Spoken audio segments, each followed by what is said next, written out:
Cette promesse de campagne fait suite aux inquiétudes exprimées par un commerçant de Nairobi. L'homme a interpellé William Ruto, lui indiquant que selon lui, les Chinois prenaient de plus en plus le contrôle des entreprises locales de la capitale, alors qu'une loi kenyane assure qu'un permis de travail ne peut être délivré à un étranger pour un travail qui peut être effectué par un Kenyan.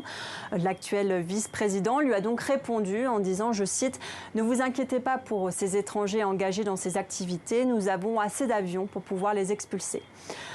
William Ruto est depuis le début de cette campagne très virulent envers la Chine. Ce n'est donc pas la première fois qu'il s'exprime en ce sens. Il a déjà beaucoup critiqué les liens économiques que Pékin a développés avec l'actuel président Kenyatta, alors que le pays a financé beaucoup de ses projets d'infrastructures, comme le train qui relie Mombasa à Naivasha ou encore la nouvelle autoroute de Nairobi.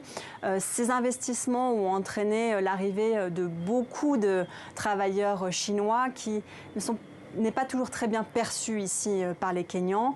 En mai 2019, par exemple, le ministre de l'Intérieur a lancé une campagne pour vérifier les permis de séjour qui visait principalement le travail illégal des Chinois sur le sol kényan.